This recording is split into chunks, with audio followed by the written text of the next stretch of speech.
This is the Championship Racing Network.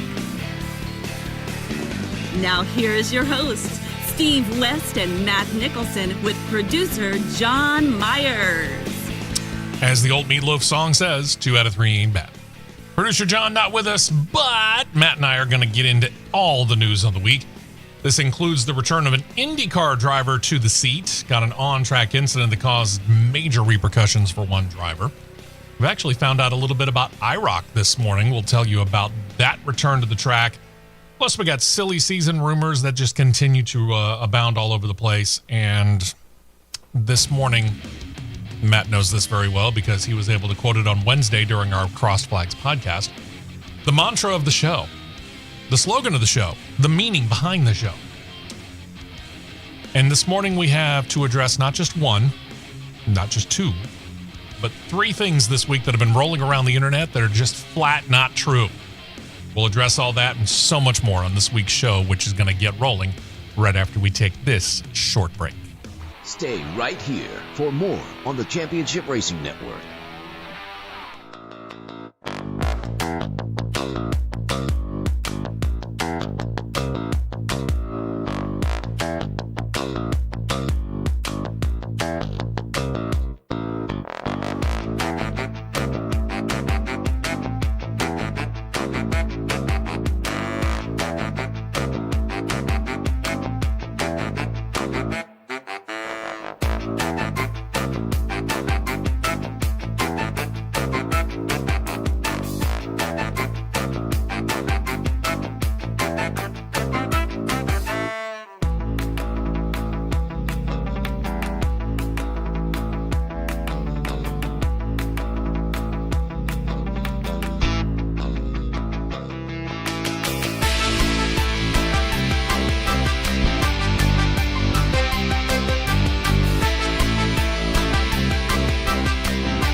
Plenty to get to here, and we, of course, will kick off with the recap of what we were dealing with last weekend. And since the Truck Series was supposed to get things started first, that's where we're going to begin with the recap of last week. And I say supposed to because Mother Nature, if you need rain, just schedule a NASCAR race. Yep. I mean, how many times have we said that? Trucks and Xfinity ended up racing at the exact same time. They were at 2 different tracks. Corey Heim kind of day in the trucks, especially at the end. He grabbed the lead on lap 138 of 160, led the rest of the way, was able to get the win, and it's a nice bounce back from the DQ that he suffered at Charlotte the week before because of 3 lug nuts on one wheel being unsafe. Heim beats out Christian Eckes to the checkers by almost 2 seconds, and then the rest of the top 10, Nick Sanchez, Ty Majeski, Lane Riggs, Chase Purdy, Ben Rhodes, Stuart Friesen, and then a couple of kind of greenhorns there. Andres Perez de Lara and Luke Fenhaus made the top 10. We just talked about Luke Fenhaus last week, how that was that race 2 or was that his debut? I forget. Debut. So not First bad. race. Claims the top 10 in his debut in the Truck Series. Right. Way to go. Corey Heim got 4 wins on the year. No shock there. He's the number 1 seed. 2 wins each for Christian Eckes, Nick Sanchez. Rajah Caruth has got a win as well. They're locked into the playoffs. Those that are in on points, Ty Majeski, then Taylor Gray, Tyler Ankrum, Ben Rhodes, Tanner Gray, Grant Enfinger. Enfinger holding a 26-point lead over Stuart Friesen for the 10th and final playoff position. We're starting to see a little bit of that separation there, but I'm not willing to say that this is the 10 yet. No. Not quite willing to go that far. Long way to go still. Yep. Let's see. Then we go out west to Portland where the Xfinity Series was doing the first of back-to-back road course racing weekends. It was the story of 3 cons of races for the winner. The beginning, good. Led laps early. Then you get into restarts and stage breaks and caution flags, and that causes trouble, but he was able to recover for the win, and that marked his first win in Xfinity Series competition. We say Xfinity Series competition because this was the guy who last year walked into the Chicago Street Course in his first ever Cup Series race and claimed the win. Shane Van Gisbergen. Mm-hmm. Did a wild burnout, which, lasted what we would pretty much call the entire cool-down lap. Yeah. So much for cooling it down. Then he pulled out a rugby ball. I've heard different versions of this. I've heard soccer ball, I've heard rugby ball, but everyone, for the most part, that says that it was and saw it live said rugby ball. Yeah. I didn't get the chance to see it live. I saw it. It was a rugby ball. Okay. Signed it, kicked it into the front stretch grandstands. Okay. I like that. That's a different take on a winter celebration. Yep. We know that Van Gisbergen had troubles on the restarts, but he got it right at the right time. He got by Justin Allgaier on that final restart and held the lead until the checkers got shown. So Van Gisbergen and Allgaier 1-2, trailed by Sammy Smith, A.J. Allmendinger, Ed Jones, Cole Custer, Josh Williams, Parker Kligerman, Parker Retzlaff, Riley Earps making up your top 10. With that win, now half of your 12 playoff spots are spoken for. That's right. Shane Van Gisbergen's running for points in the Xfinity Series, so he is now playoff bound. He is in there along with these other people. Where did I go? There we are. Oh, hate it when I lose my spot. Austin Hill, Chandler Smith got 2 wins each. Single wins, Justin Allgaier, Jesse Love, Sam Mayer, and, of course, SVG. In on points, they're led by Cole Custer. Cole is having a solid, if unspectacular, year. Mm-hmm. A.J. Allmendinger, who's kind of in that same situation where you're thinking he's going to end up getting a win sooner rather than later. Riley Earps, we'll see. Sheldon Creed, Parker Kligerman, Sammy Smith. Sheldon Creed is one of those drivers who I honestly believe is solid enough to make sure that he makes the playoffs, but yeah. I never really expect him to be in victory lane. I go back to what I was told last year by a former crew member of his when he was driving the 2 car. He's too smart for his own good. He's so smart that it makes him dumb. Yeah. He outthinks himself. Yeah. Let's see. Smith, by the way, Sammy Smith holds a 20-point lead over Ryan Sieg, the presumed Ford banner carrier for 2025 for that final playoff spot. And again, kind of like the Truck Series, Xfinity Series, we're starting to see a little bit of separation there, but it's just too early to tell. Sunday action last weekend began on the streets of Detroit for the NTT IndyCar Series. It was kind of a crash fest, truth be told. And I hate to say that because it really shouldn't be that way, but it ended up being that way anyway. 8 cautions, all due to contact between at least 2 cars. The first caution actually was caused when 2 cars got together on lap 1, and then 5 others got stacked up because of that. Yeah. Mm-hmm. Escaping all the carnage, 6-time series champion Scott Dixon got his first win of 2024, bested Marcus Ericsson by just shy of a second to the finish line there. Ericsson was the runner-up, trailed by Marcus Armstrong, Kyle Kirkwood, Alexander Rossi, then Will Power, Pato Award, Felix Rosenquist, Santino Ferrucci, and the rookie Teo Pourchaire filling out the top 10, and this is going to be the start of him as he starts to pick up rookie points, because he's running that car for the rest of the year. At least that's the plan. With the win, Dixon takes over the points lead as well. 216 to Alex Pillow's 198. Then you got 185 for Will Power.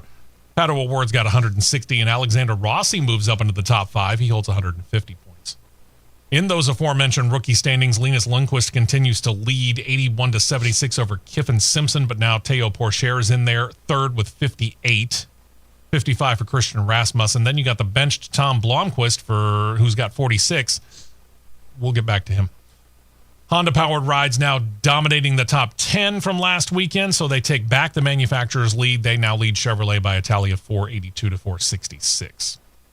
To Epping, New Hampshire, NHRA, New England Nationals, coming down to the finals. Top Fuel, Doug Kalita taking on Tony Schumacher. Schumacher with a better reaction time, but then, well, he started to haze the tires. That allowed Kalita to get the win, 3.802 ET, 332.92 miles per hour. Second win of 2024, 54th. Of a rather remarkable career, I must say.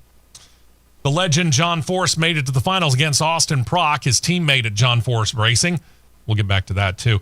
Force was quicker off the light. That was all that he needed. He claimed his record-setting 157th funny car event win.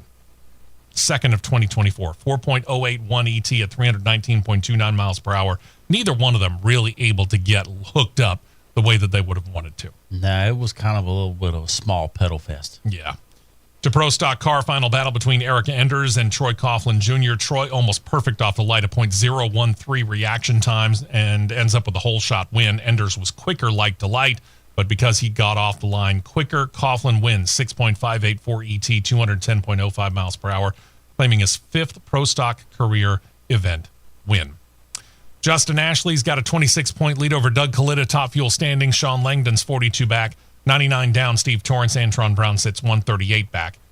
Austin Prock has now only got 22 points up on his funny car boss, John Force, in the standings. Matt Hagan, 68 down, 78 behind J.R. Todd. Bob Tasca, the third's 125 out.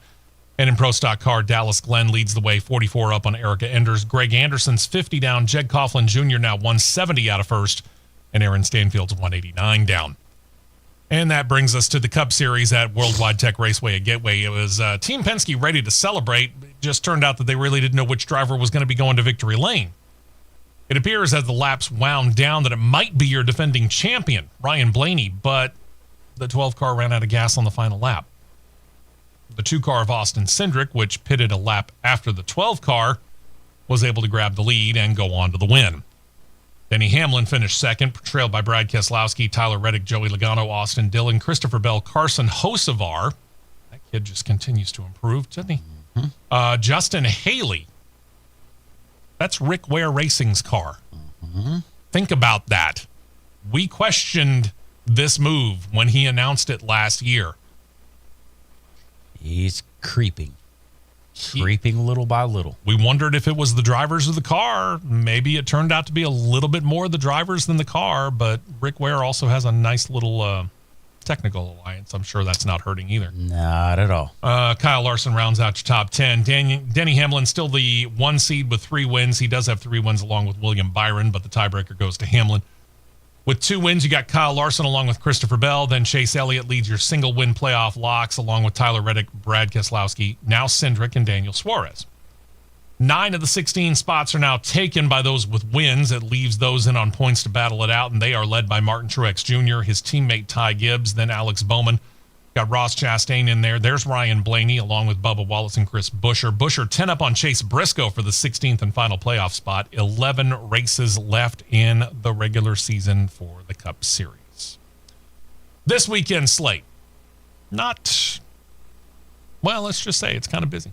Mm-hmm. Starts off with the Xfinity Series running their second race on a road course on back-to-back weekends. We talked about it Portland last weekend. This weekend, the 12-turn, 1.99-mile-long version of Sonoma airs on Fox Sports 1 and PRN Radio beginning 8 p.m. Eastern, 7 p.m. Central Time. You say, wow, that's late. No, it's not really, because it's a West Coast race. Sonoma's in California, remember? Mm-hmm. Formula One leading off a busy Sunday afternoon. I said afternoon because Formula One's taking to the 14-turn, 2.71-mile-long Circuit Gilles Villeneuve for the AWS Canadian Grand Prix. That AWS thing is going to play a part later on in the show as well. This airs on ESPN. we think. 2 p.m. Eastern, 1 p.m. Central Time.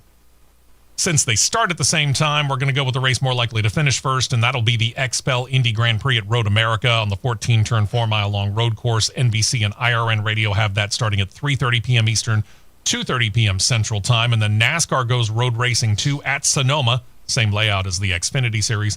They'll show it on Fox.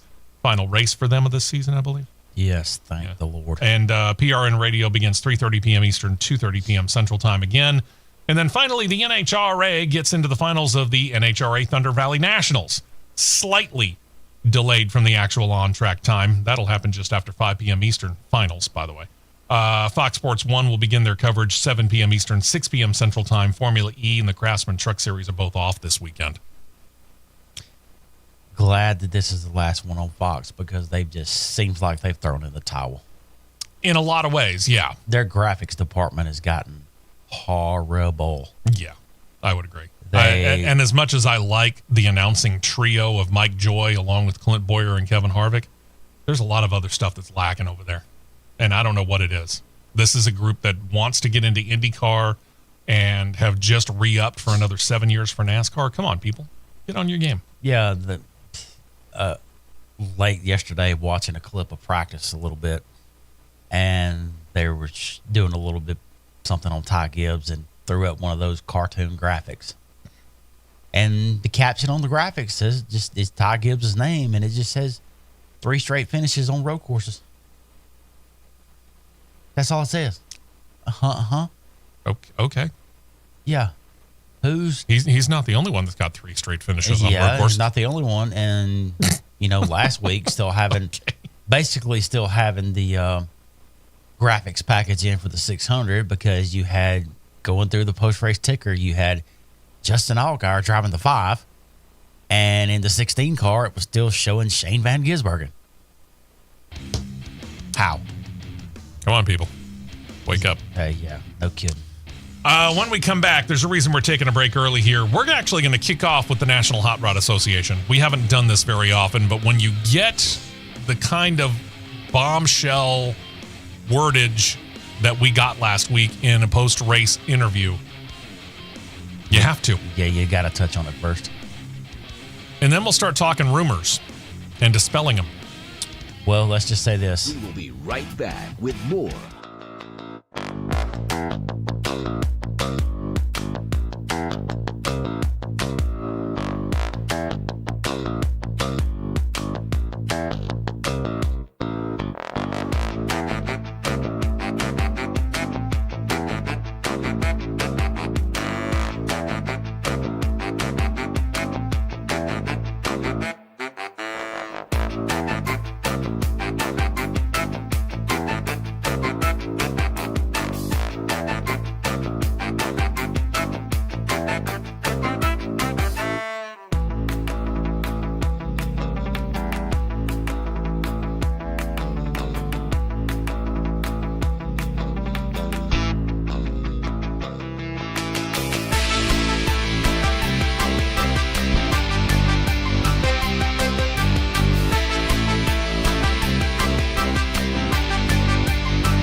and back out to the track for more action on the Championship Racing Network.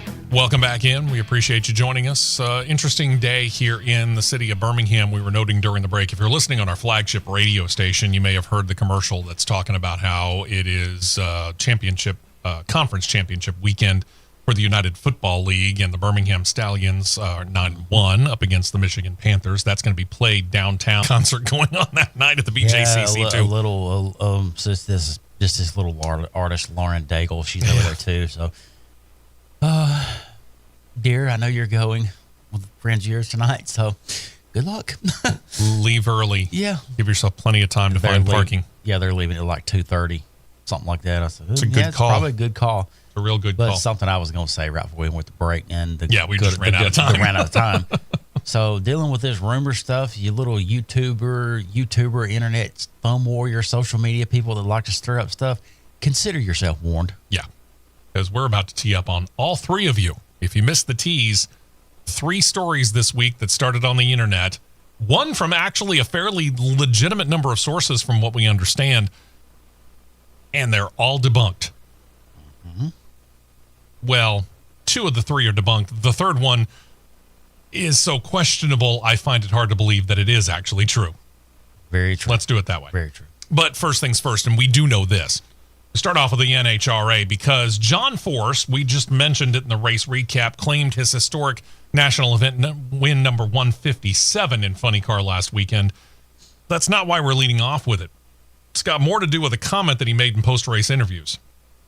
And I've said this before, and I'll say it again. I said it on Crossed Flags on Wednesday, by the way, in that I was taught at a fairly early age that there is actually a difference between hearing and listening.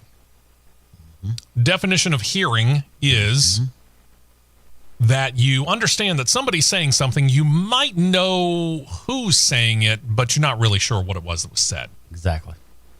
Listening, on the other hand, means that you paid attention. You saw the person, you know who the person is, and you know exactly what it was that they said. Mm-hmm. So if you just happen to kind of hear John Force's post-race interview, you probably missed this. But if you were listening, it certainly raised eyebrows. It did. First off, he said to the sellout crowd in New Hampshire, quote, "I love the crowds. For 3 days, they packed them in. I came here 40-something years ago, and this place is special." And then added this, quote, "I'm down right now because I don't like beating my teammate in the final. He is the future. I love that kid." He's talking about Austin Prock. Mm-hmm. "He's going to be here for a long time, and Robert Heidt will be coming back. I'm not being dramatic, but my time is up. It was when I was 65. Hell, it was when I turned 50. The world's changing for me, and I've got to do some real thinking. I'm not quitting today. I'm going to Bristol, but I just know that I'm not what I used to be." In other words, he just set up the fact that he is beginning the process of planning out his retirement from National Hot Rod Association driving. And I would say, in a very safe way, he's more than earned his right to go out on his own terms. Absolutely. More than earned it. Yeah. There are some people who you go, hey, if you're going to retire, go ahead and get out, whatever. There are other people who are so accomplished in their particular sport or their particular specialty within said sport that you go, whenever you want to step away and however you want to step away, you do it your way. We're not forcing you out the door. You call your shot. Exactly. And I'll say it this way. I can say it in with a good, clear conscience and good faith. I would predict probably 26 will be his swan song year. Yeah. If it's going to be next year, he's going to announce it pretty early because he's going to want to give everybody the opportunity. Because we're in that situation, unlike NASCAR, much more like Indycar, in that the NHRA goes to a location and that's it. They only go there the one time. They're not going to return to a track, in other words. Even the days of going to Pomona twice in a year are gone. I think they only go to, right now, I think they only go to Charlotte twice. They go once in spring, once in the fall. Okay. So when you think about this, he's going to want to, because this is a very NHRA thing to do. Some drivers in NASCAR, some drivers in IndyCar, Formula One, whatever, they couldn't care less about having this swan song give everybody the opportunity to say goodbye to me. Some of them are just more than happy to go. Others will say, you know what, I'll run one more year and give the fans a chance to say goodbye. John Force is one of those guys because he understands how integral the fans are to this series. Agreed. I mean, go back to the first part of the quote that I came up with. When before he started to mention, hey, I'm feeling old and these guys are the future and I'm about ready to step out, he goes, I love the crowds. For 3 days, they packed him in. I came here 40-something years ago. This place is special. He's talking about the fans first. Mm-hmm. And he's not the only NHRA person who's going to do that. They all understand that they are right now probably amongst the least thought of when it comes to American motorsports. And I hate that because this is actually very compelling, interesting racing. It's a very different form of racing from what we're used to with NASCAR and IndyCar or even IMSA for that matter. But that doesn't mean that it's less compelling. They're looked at as less compelling. They're not looked at as high as regard to other North American motorsports. But they're arguably the most consistent with drawing consistently large crowds week after week after week after week. 3-day show after 3-day show after 4-day show. I'm telling you, when you go to Indianapolis in September coming up, it's going to be 4 straight days shoulder to shoulder. Absolutely. And you've mentioned it, and I haven't had the chance yet just because scheduling has kind of gotten in the way. We were trying to go to 2 different races last year, and it just didn't work out. I was able to make one of them. And you were able to make one of those 2, but the NHRA arguably is the most fan-friendly. I would say there's no ifs, ands, or buts. Because every ticket that you buy to get in through the gates at whatever drag strip you go to, whether it be Bristol, ZMAX, Gainesville, Vegas, Indianapolis, wherever, that is a pit pass as well. Can't beat that. And no, you absolutely cannot beat that. And the drivers are more than happy to come out and talk to you. Oh, they eat it up. Yeah. They eat it up. And when you can stand literal feet, like less than 10 feet, sometimes in some senses less than 6, when they're standing there doing the car warm up and you're actually sitting there getting your baptism of nitro fumes. Yeah, it's definitely interesting, and you can know where who is where because, say for example, for John Force's pit area and paddock area, you're walking down the little alleyway right there, and you see the most crowd around the trailer, and better than 80% chance that's going to be a Force trailer that they're at. So there you go. And NHRA by all means is worth it, and if everything allows me to and scheduling works right, I'm going to try to hit one more before the end of the year. Yeah. It's a lot of it just kind of depends upon my time off situation. I've got a medical thing coming up here towards the end of the month, which is going to take away a little bit more time. So I'm going to have to do a very careful checking of my balance when it comes to the time off that I've got from work. But if I can, yeah, I want to go. It's something that is definitely a thing that I want to go check out. Something he wants to go get his lungs checked out and tested out. Yeah. That's going to let you know how quick your lungs were working. It will. One other note in the NHRA with Shirley Muldowney being honored by the NHRA once again when the series heads to Bristol Dragway, Thunder Valley Nationals, where she will be honored with induction into the Legends of Thunder Valley. That's the track's edition of the Hall of Fame. Muldowney is now 83, never actually won at the facility, but it was because of her impact on the sport that she becomes the 21st inductee into the Legends of Thunder Valley, and she becomes the first woman inducted. And I would say it's probably overdue. Big time overdue.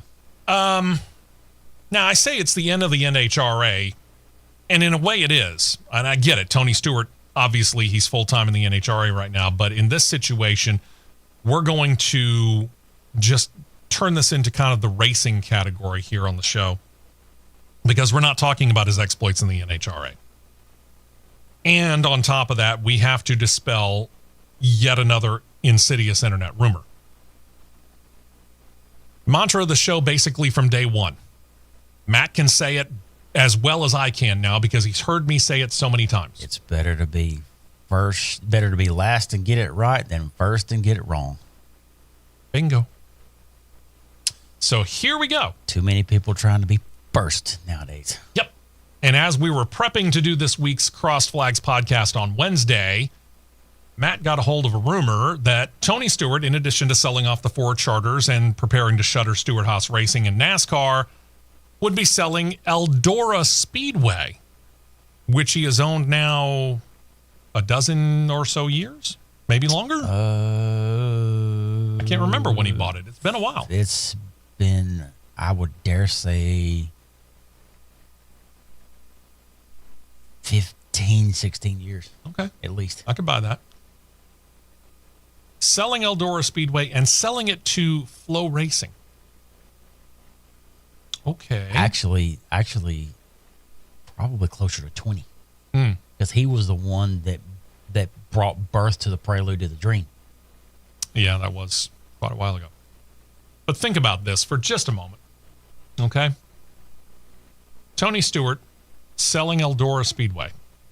That was First track he ever bought. Bought it from the founding family. Selling it to the Race Stream service. This is a YouTube guy that said this? I think it started with that, and then it actually this weekend, as they're loading the pit area up and making preparations to compete in the Dream, which is the largest payout dirt late model race in the United States of America, it was starting to surface more around the pit area. And when I saw this, and I've made 2 trips to Eldora, and that is the literal Field of Dreams track. Literally, because you drive through miles and miles and miles of cornfields in rural Ohio before you get to the track that's outside of Rossburg and New Weston. And I'm going like, As much as Tony Stewart has talked about his love for this particular facility and the fact that he was actually able to buy it and the relationship that he had with the founding family, I found this difficult to believe. It was unfathomable. Especially when it comes from a YouTube warrior. And on Thursday, as Matt noted, they're preparing for the Dream. Tony Stewart decided to stop by on his way to Bristol, where he will be running the Top Fuel car for Tony Stewart Racing, and took the time with a reporter from Flow Racing, no less, Michael Rigsby, to be exact, to address said rumor. When asked about it, Smoke said, quote, "I don't know who was really bored at home and thought they were going to play a nice practical joke, but this track is not sold and is not for sale. Trust me, when my phone started blowing up yesterday, it did not make me happy." I'm sure. Tony Stewart's also noted the after effects, where he said, quote, "Literally, I had to spend 3 hours sending text messages to people saying this is not true.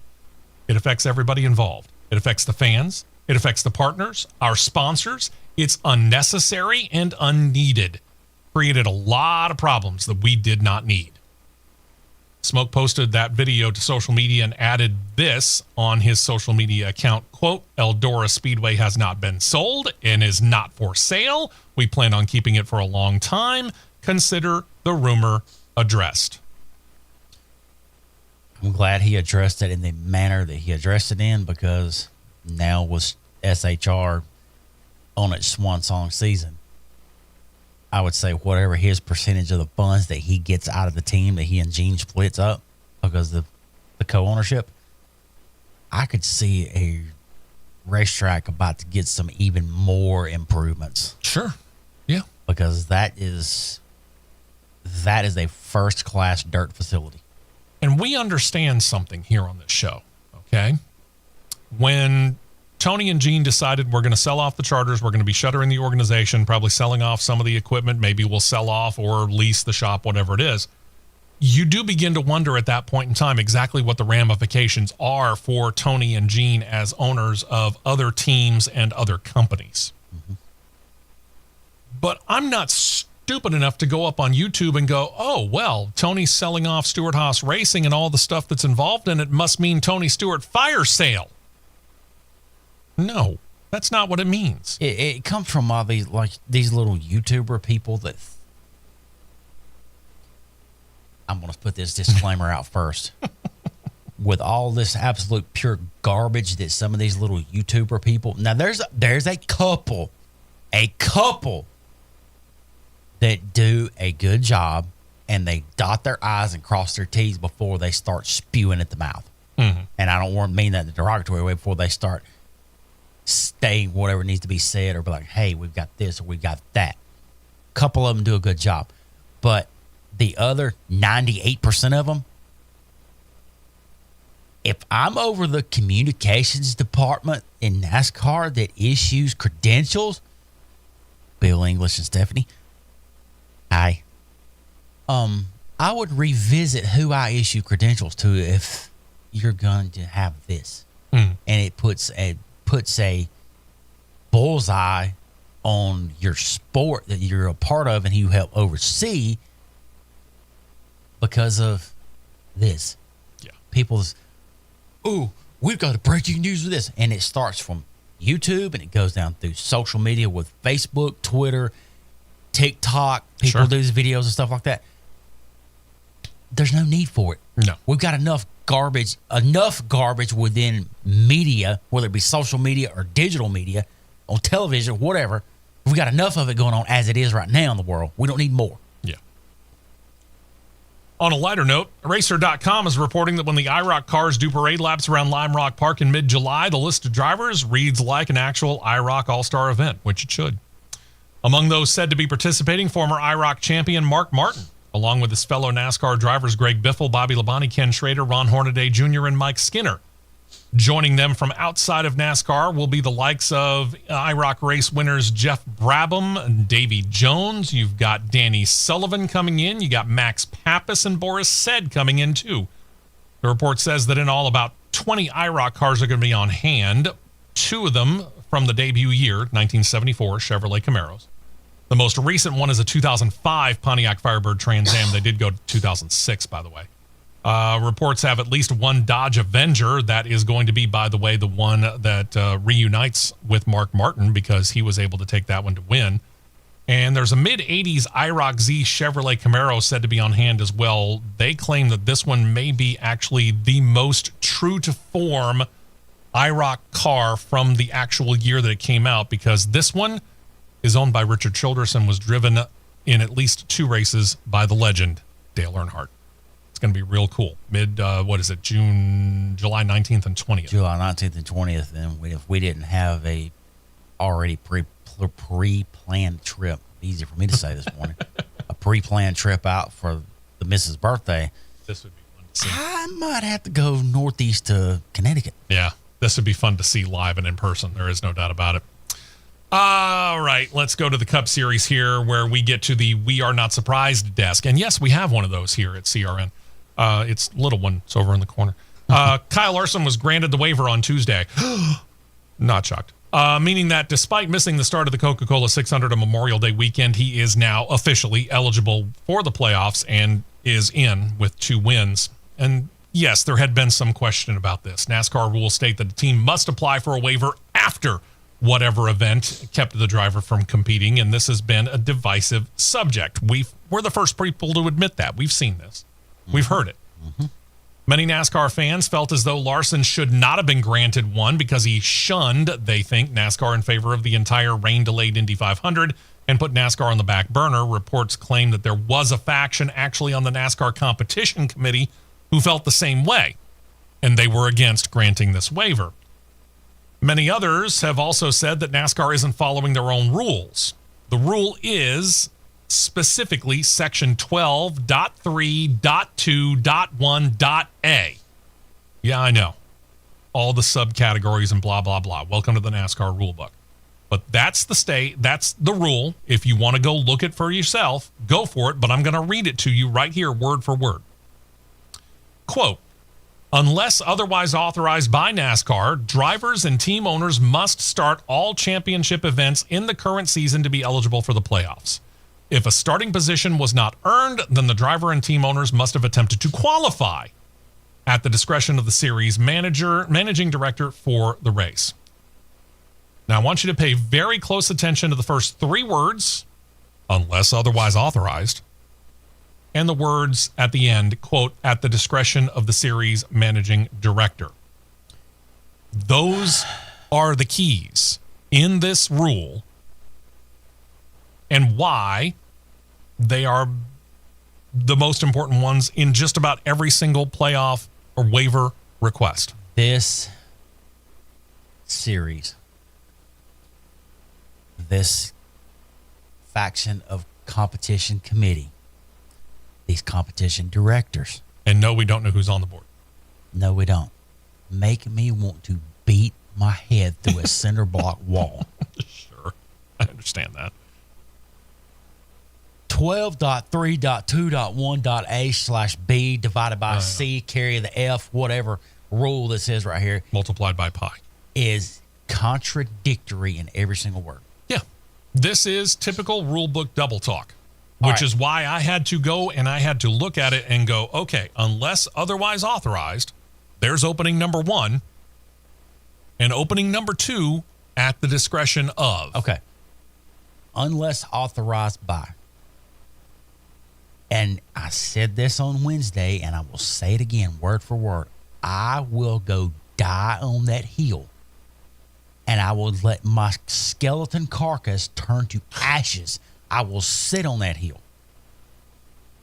If Rick Hendrick and Jeff Gordon, the top 2 brass of Hendrick Motorsports, did not already know that he was going to get it, do you think for one split second they would have left him at Indianapolis Motor Speedway? No, I agree with you wholeheartedly. The Sizzling Summer Sales event is underway. Tacoma's Tundra, 1.99% financing. The all-new 2025 Toyota Camry, rates as low as 2.99. Lifetime powertrain warranty, 2 years of complimentary maintenance.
action on the Championship Racing Network. Well, operator error. Again, producer John's not here, so he didn't double check me, and I didn't double check myself, so I cut Matt off right in the middle of a thought. But I also looked at the clock and realized we needed to take a break, but I wanted to continue talking about this because this is huge. And you mentioned it during the break, Matt, and it would be very interesting to go through the rule book in NASCAR and see rules like this that contradict themselves right within the rule, or a rule that, say, I don't know, 3 subsections later contradicts one that you just read. Mm-hmm. And there probably are quite a few of them. Oh, I would say there's a lot of them. But because you have this loophole that's big enough to drive a Mack truck through, you're going to get that. Okay? And let's make it clear, NASCAR has denied playoff waiver requests before based upon a team that did not have, this is twice, by the way, that this happened, a team that did not have enough sponsorship to be able to get into a specific race. Granny and Finger being one of them. Yeah. So they ended up sending a playoff waiver in, and NASCAR said, nope, can't help that. But then they'll turn around and they'll grant Kyle Busch a Cup Series playoff waiver for missing races because of a wreck that he had in an Xfinity Series race. Or the guy who I root for, and I've been active about this in the history of this particular show, regardless of which station and whatever name it's been under. I'm a Tony Stewart fan. They granted Tony Stewart a waiver after he injured himself in a sandrail accident. Had nothing to do with NASCAR. Okay. Chase Elliott, just last year, snowboarding, injured himself, missed races, got a playoff waiver, then ended up getting suspended, got another playoff waiver for breaking another NASCAR rule. Think about that for a moment. So the precedent's been set. Not that this was, something that had happened before in this Indy 500 Coca-Cola 600 thing. We're talking about how NASCAR had granted playoff waivers to drivers for things that were not necessarily NASCAR related. And in this situation, we saw a year's worth of preparation for Kyle Larson and Rick Hendrick and Arrow McLaren Racing, and all of Arrow McLaren Racing and all of Hendrick Motorsports, along with Indianapolis Motor Speedway and Charlotte Motor Speedway, in preparing for him to do the double. And then, unfortunately, an act of God steps in. They had a decision to make. And they chose, at that moment, to stay in Indianapolis. That was it. That's all. And he still showed up in Charlotte after the race was over with the intent to get in and finish the race, and would have had Mother Nature not interrupted the Coca-Cola 600. Yep. What I was touching on before the commercial break, unless authorized by NASCAR, you can't tell me that Rick Hendrick and Jeff Gordon did not know. Otherwise, let's word it that way, what was going to happen, because if they did not already know that the waiver would be approved, do you think for 1 second they would have left him at Indianapolis Motor Speedway? Nope. Yeah. They would not have. Because Rick Hendrick's smart enough to understand I need to make some alternate plans just in case something goes awry. Yep. He had the alternate plan. Justin Allgaier got in the 5 car, started the car. Mm-hmm. Okay, things like that. He had to know that. And part of that is being prepared. And if it wasn't Rick Hendrick, it was Jeff Gordon who made a call down to NASCAR and said, hey, what if? And somebody probably said, yeah, you're probably in pretty good stead. They couldn't say for certain at that point in time, obviously, because it hadn't been officially requested, number one, hadn't gone before the competition committee, number two, but somebody more than likely said, yeah, you're probably going to get the waiver. Yep. Second problem with this rule, if a starting position was not earned, okay? It was. Position was earned. He qualified the car. Then the driver and team owner must have attempted to qualify. You just contradicted yourself right there with that wording. At the discretion of the series managing director. I'm pretty sure if there is a Peterbilt tractor hooked to a 53-foot Featherlight trailer that's got this gigantic red, white, and blue diamond logo on the trailer with a car number and my name underneath the car number, and that guy over there is the owner of the team, I'm pretty sure if that truck rolls through the tunnel or crosses over that racetrack into the garage area, you've got the intent to qualify for that race. Bingo. And they did. And Kyle Larson, as you noted, Matt, flew from Indianapolis to Charlotte to qualify that car for the Coca-Cola 600. He was the one that qualified the car, not Allgaier. Yeah, and he probably would have won the dadgum race. Justin Allgaier said that he felt like he had a pretty good chance to do it. That's for sure. It's something I found right here. Out of 36 waiver requests since 2014, there's a media member, Seth Eggert from Kicking the Tires. Okay. He done a chart of 36 waiver requests since 2014. Only 4 have been denied. 2 of them for missed race with no sponsor, being Kaz Gralla and Xfinity in 2018 and Grant Enfinger in 2021 in trucks. Trucks, yeah. The other 2 were denied waivers because of substance abuse policy. One being Spencer Gallagher, the other being Austin Wayne Self. Now, you have those waivers were denied. So that means 32? 32 of the 36 were approved, Okay. and you were approved. I thought I heard you say 36. You had them approved for. You've had drivers have waivers approved for being suspended for on-track instances. You've got them being approved for age because they started racing and they had to miss a few races because their age didn't allow them to start some said tracks. You have them issued because of injuries and non-related NASCAR injuries, concussions. Denny Hamlin had a waiver approved because of an eye injury in practice. One of Tony Stewart's waivers was approved because of mental health. So this stuff is all over the board. Yeah. And there's no legitimate consistency with it. I would agree with that. So you've opened the can of worms yourself, and now you're trying to close the can of worms, and you can't.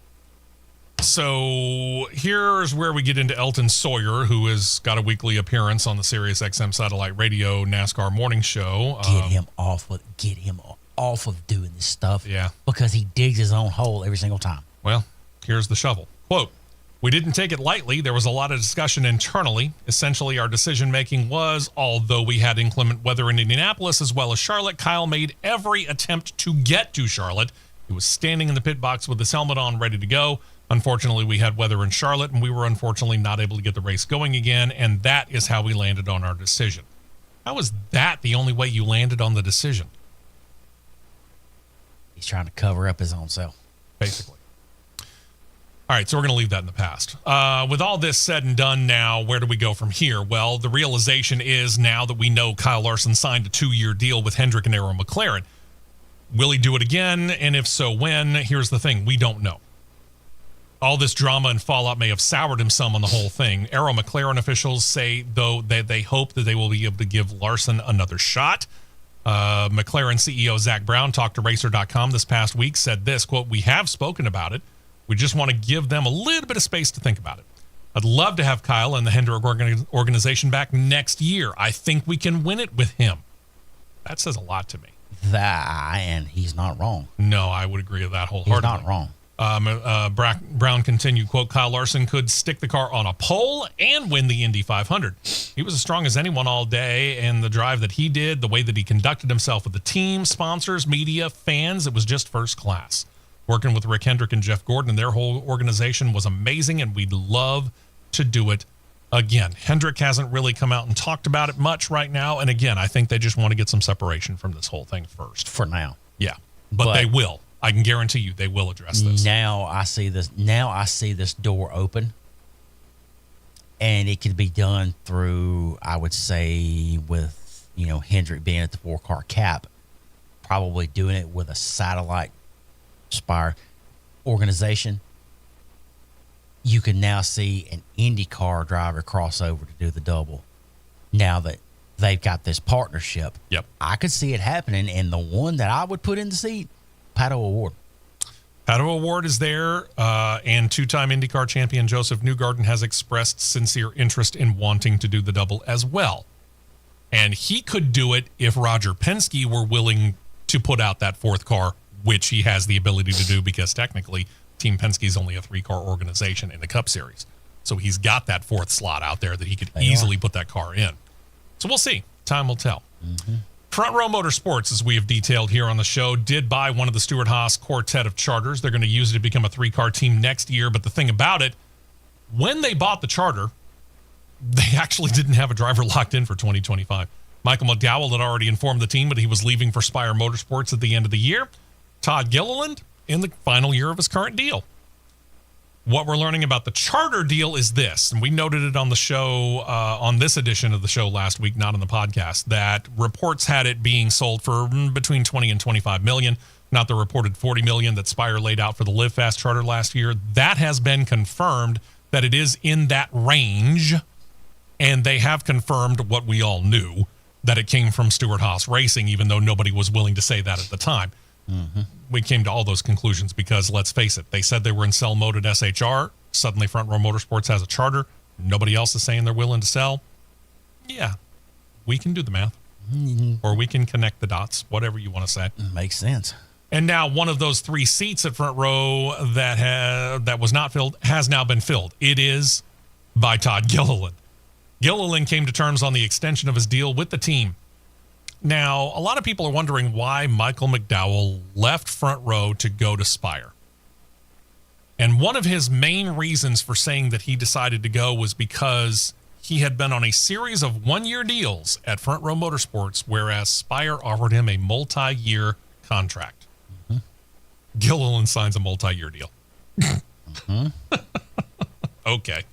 Gilliland's now in his 3rd year with the team anyway, coming off a 2023 season where he claimed a career best number of top 10s and best overall average finish in his career. It would seem likely he'll probably remain in the number 38 Ford Mustang Dark Horse because that's what he sits in right now, but the team did stop short of confirming it because they've got the 34 that McDowell is vacating and what we presume will be the 36, which is the number that they have used whenever they have put a 3rd car out there in the past. Front Row Motorsports owner Bob Jenkins said, quote, Todd and his family have been with my family and the team for a very long time. We've watched him grow, mature, and show all of his potential in our truck and our car. It's now his time to lead us to our next phase of winning races and being a consistent playoff contender. And with their stepping up here in the last couple of years, they're going to a 3rd full-time team. They do seem committed to doing just that. And with their alliance, I wouldn't put it past them that they could actually start winning races on a much more consistent basis. I could see it coming. A lot of it depends, though, on who else they're going to get for those other 2 rides. I agree. And here's the other question for me. Because we've seen Love's Truck Stops be a sponsor for Front Row for a long time. Is that a Front Row sponsor or is that a Michael McDowell sponsor? That is a Front Row sponsor. That's been a question for a lot of people. Because they were on the car when Landon Castle drove it in 2015, 2016, something like that. So now you know officially. Yeah, Love's is a FRM sponsor. And that's a good thing. Yeah, no doubt. Speaking of other contract extensions, Daniel Suarez has not actually signed a new deal, but says he expects to sign an extension with Trackhouse Racing. Got talking to Fox Sports this past week, said, quote, Trackhouse is the place to be. Honestly, today I wouldn't trade Trackhouse for any other team. Doesn't matter if it's Gibbs, Hendrick, whatever. I wouldn't trade it. And the reason for that is how this entire organization believes in each other and how they've given me the opportunity to grow the 99 team. Those are things that I didn't have in the past. That, to me, can be the difference between being a good team or a great team. And I'm not saying that we're a great team just yet, but we have the potential to do it. And I honestly think that he's very correct about that. But I also think that Trackhouse right now is looking at their situation, deciding what they need to do. And I think that they're in the situation that Front Row is, that they're about to start looking at that third operation. I do believe so. Have we heard officially? No. But I think it is. I think they are. Yep. As we noted, Fox Sports doing their final 2024 NASCAR Cup Series race weekend, and their lead announcer, Mike Joy, says that he intends to return to the lead announcer role in 2025 as well. Joy has been Fox's lead announcer since the network got the rights for NASCAR beginning back in 2001.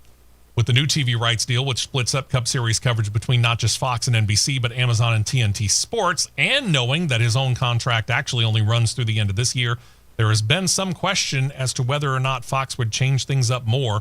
Joy says he wants to be back. The question becomes, does Fox bring him back? I don't see why not. If they're smart, they do. Because as we talked about it, you said you were happy to see them go because we've seen a lot of lackadaisical effort on the part of Fox. The thing about it is, it's not the trio in the booth. Nope. It is not the trio in the booth. It is the it's the team around them. Mm-hmm. Because you don't mess up graphics and stuff that easy when certain drivers are not even in the car. Yeah. I mean, it's, you know, before you put the graphic up on the screen, do a quick proofread. I've done behind the scenes stuff where I had to put stuff up on a TV screen, be it, weather delay stuff or actual weather related information. And I'm here to tell you, I double checked my spelling and my grammar throughout that whole post before I hit save and go to air. Yeah. And I know things happen very, very quickly in this, but take an extra moment just to make sure that you got the information correct instead of going, Gibbs, he's finished 3 road course races. Yay? I'd say quite a few other ones have too. We got to take a break here because round number 2 on the insidious rumors thing. And we're going to take a couple of minutes on this because somebody, we'll tell you who in a minute, decided to put out what really looked officially like the 2025, I should say, Cup Series schedule. Did NASCAR put it out? No. We'll tell you who and we'll tell you why it's stupid next.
go.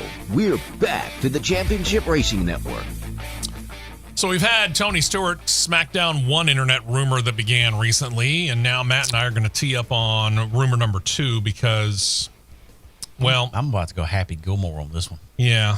Let's take a look at what somebody thinks is going to be the 2025 Cup Series schedule. For those of you that are checking us out on CRN Live, you can follow along with us. If you're not on CRN Live, I'll run it down for you.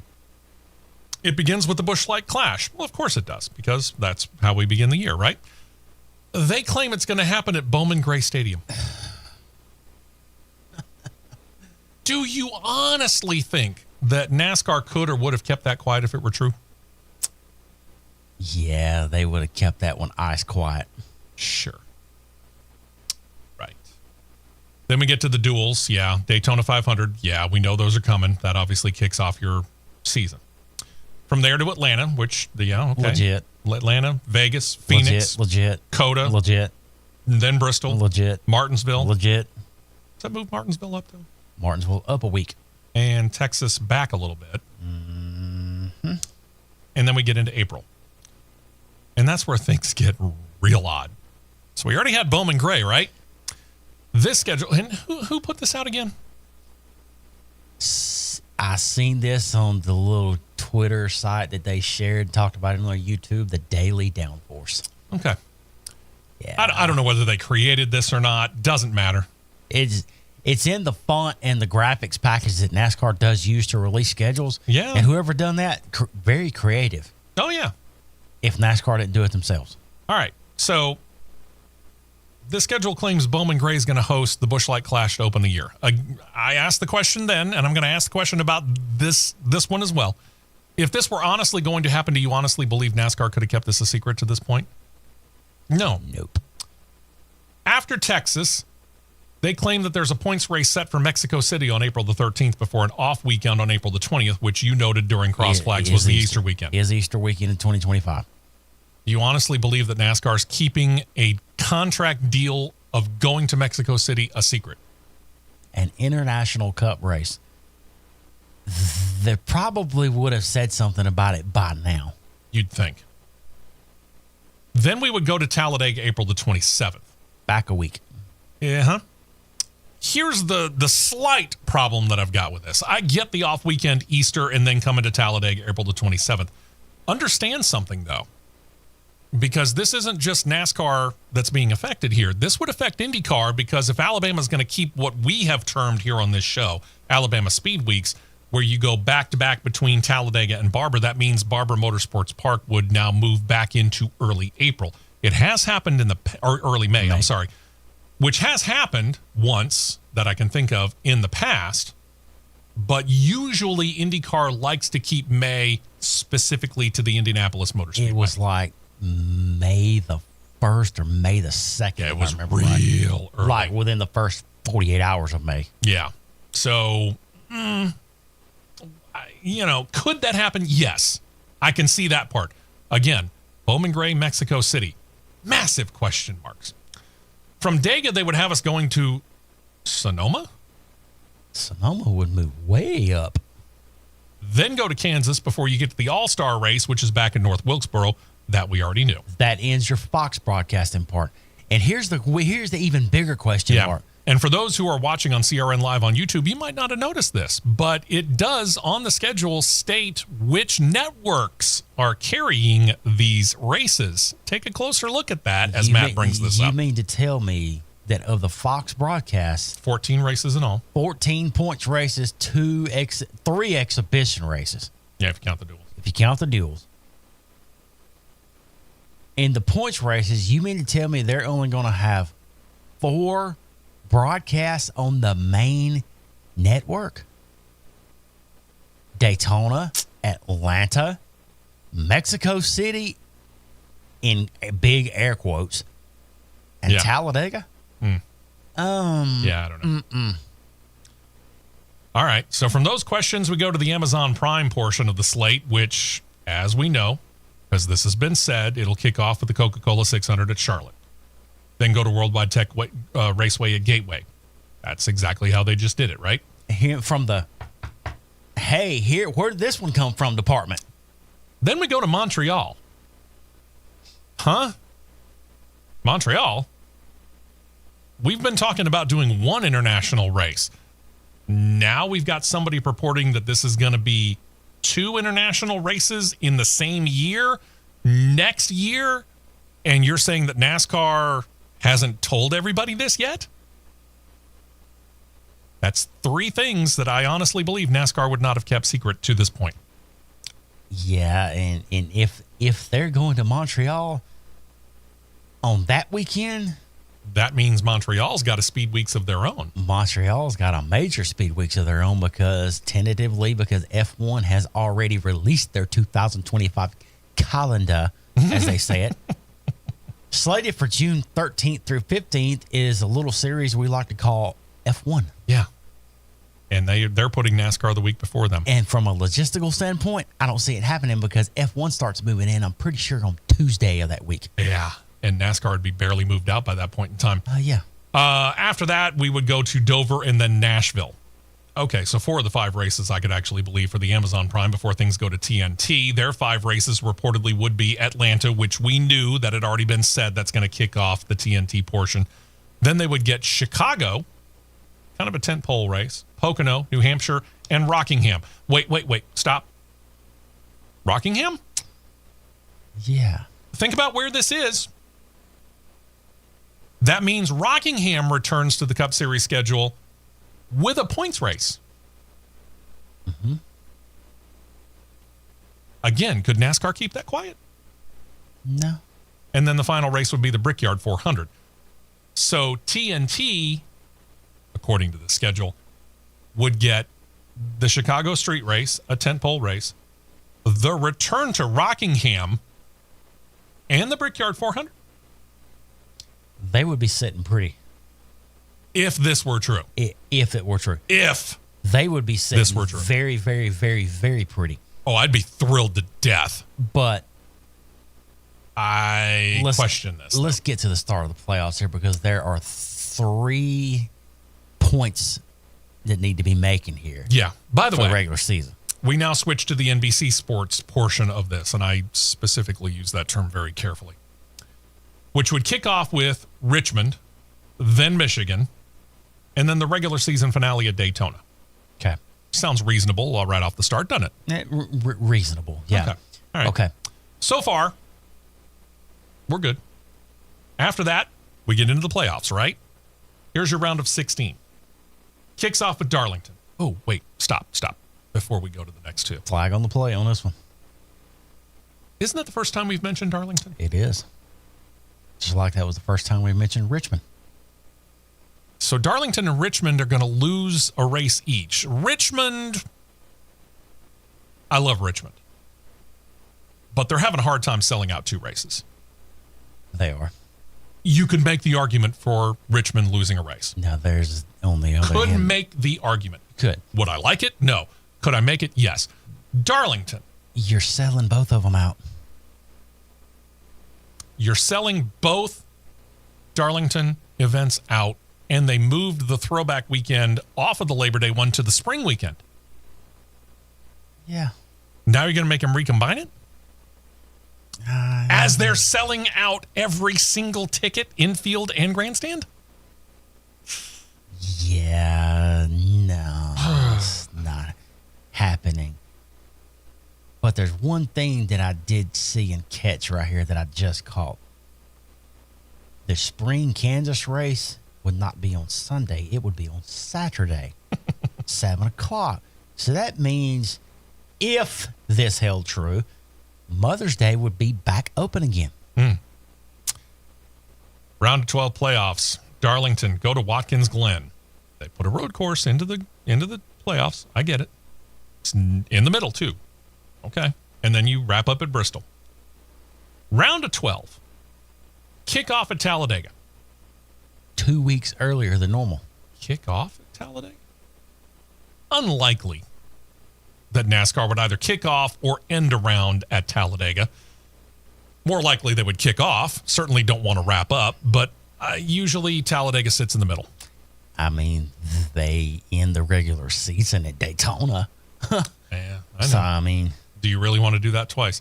Then the people making this up say from Talladega round of 12 would also include Vegas and Charlotte, but they don't know whether it's the Roval or the Oval. yeah. But we've got, and here's how I know this is garbage, because you've got Marcus Smith and SMI and Steve Swift and everybody revamping the Roval. Showed you the revamp on this show last week, remember? Yeah. So we're going to run it one race and say, we're done. Probably not. No. Round of 8, Kansas, Homestead, Miami, Martinsville. Okay. That's fair. Yeah, I could see that. Championship race, as we already know, re-signed going back to Phoenix. Should also note that they state, and if you look very carefully at the TV networks again, that of the 14 races that would air via NBC Sports, only 4 are on NBC. The rest would go to the USA Network. So we're taking 8 of the 36 races and putting them on the main networks of each respective one. You can't count TNT because TNT's cable. This is regular mothership networks. 8 of the 36. That's trash. Secondly, back to what he's saying. Mm-hmm. Richmond, it's been no secret Richmond's got one date on the chopping block. Sure, yeah. We've heard that. Darlington? But There has not been word one about Darlington losing a race. if there's anything, one I would be stripping a date from, it would probably be Martinsville. And I hate to say that, too, because of the heritage that track brings. Yeah, I mean, it would be a quarter flip between Martinsville and Kansas, but Kansas is coming into its own. But you noted one other thing from this year's schedule to next year's schedule, talking about supposed sellouts. schedule. Yeah, talking about sellouts. You have a track that is coming up next week. That little track in Newton, Iowa, that sold out of the grandstand tickets, and I'm pretty sure in less than 10 minutes. I cannot fathom and understand that there would be a one and done at Iowa. Find that real hard to believe. That would be the dumbest thing in the history of this sport. And I'm telling you, Bill France Sr. and Bill France Jr., I hate the word this way, but they're probably doing somersaults and double tuck unders in their grave, flipping over going, what are y'all doing? Yeah. If this has any validity whatsoever, which I doubt, seriously. And I want to go back to what he was talking about when it comes to the TV thing. Because think about this. This year, we're coming to the end of a 10-year deal between Fox Sports and NBC Sports to cover NASCAR. Where the Truck Series has been all on Fox Sports 1. That'll continue next year. We know that.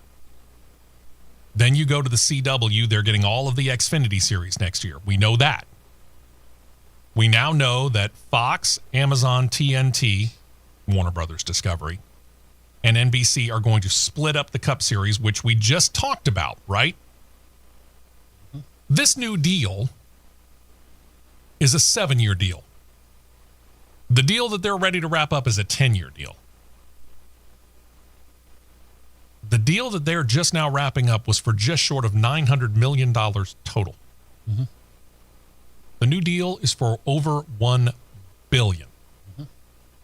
So that means NASCAR has gotten more money for less time from their major partners. And you're going to tell me that with that significant investment of money and time by Fox Sports, Amazon Prime, TNT, and NBC, that they're going to put the vast majority, speaking of Fox and NBC specifically, that they're going to put the vast majority, the overwhelming majority of the races that they're paying more money for over a short period of time on the cable side? Seriously. Yeah, it doesn't add up. This is why we rail against people going online and saying, hey, look at this. It might be real. No, it's not. There are too many people around here doing fact checking. We're just one of them. And we're more than happy to do fact checking on this. And we think this one's busted. Don't touch that dial. The Championship Racing Network will be right back. As our parents age and as we age, their needs and our needs change inevitably. Assistance is needed and welcomed. Autumn Cove Assisted Living offers all levels of care, including memory care and independent living too, in a fully staffed facility with all the comforts of home. All a resident needs to do is enjoy life. Delicious meals and activities included. Some have referred to it as utopia, resort living, or stepping into another world. It's Autumn Cove Assisted Living, located in beautiful Golden Springs. Don't be left standing on the bank this summer. At Bucks Island's Pontoon Warehouse, we have the boat for you. Now is the time to make memories on your new pontoon or tri-toon. Get ready for a summer of fun and relaxation on the water. Payments as low as $300 a month on new pontoons with approved credit. The selection is outstanding, but we're selling daily. With finance options up to 20 years, it's time to get your family on the water. Come visit Bucks Island, Alabama's Pontoon Warehouse in beautiful Southside Alabama. Click bucksisland.com or call 1-800-I'm-READY. Hey, East Alabama, this is Matty Ice from Greenway CDJR in Anniston. We are currently under new management and we will not be undersold. Come see me and my team and check out the new vehicle deals we got going at $399 a month. Yes, you can drive away in a new car for $399 a month. Mention this ad and get additional $750 off your next vehicle purchase. So come see me, Matty Ice, and the team at Greenway CDJR, East Alabama's new low price leader, located at 1229 South Quintard Avenue in Anniston. Indulge your palate at Le Coin des Artistes, where every bite tells a story. Embark on a culinary journey like no other at Le Coin des Artistes. Join them for weekly lunch specials featuring tantalizing dishes inspired by cuisines from around the globe. From juicy Holland turkey burgers to savory empanadas straight from Spain and vibrant Caribbean bowls bursting with flavor, their menu changes weekly to bring you the best international cuisine. Go for the art, stay for the food and drinks, and leave with memories that will last a lifetime. Le Coin des Artistes, located in downtown Oxford. 4 tires and 2 cans of fuel, and we're back to more racing action on the Championship Racing Network. Welcome back in as we switch our attention over to IndyCar here, where former F2 driver Luca Iotto got his first taste of IndyCar racing right here in our own backyard at Barbara Motorsports Park, where he finished 21st. Isn't done in IndyCar just yet. He's set to race on the Indy Road Course. Well, he did race on the Indy Road Course in early May. Now he's going to get at least 2 more races for Dale Coyne with Rick Ware Racing in their number 51. They're putting him on the track at Road America this weekend, and then next weekend at Laguna Seca, WeatherTech Raceway. I will put this disclaimer before we get real deep in IndyCar. Okay. IndyCar is drunk this week.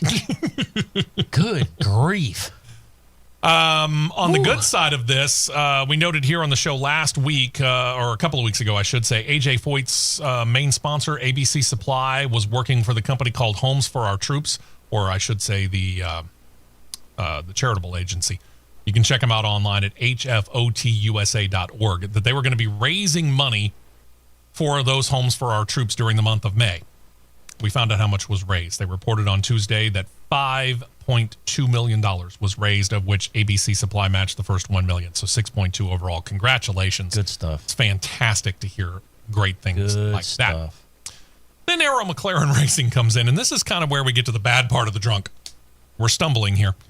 They made one decision. Let's deal with the first of 2 decisions, actually, that they had to make. The first one is what to do with the 2 seats that could be open for 2025. Pato O'Ward, he's locked into a long-term deal. We know that. He'll be driving the team's number 5 entry for a while.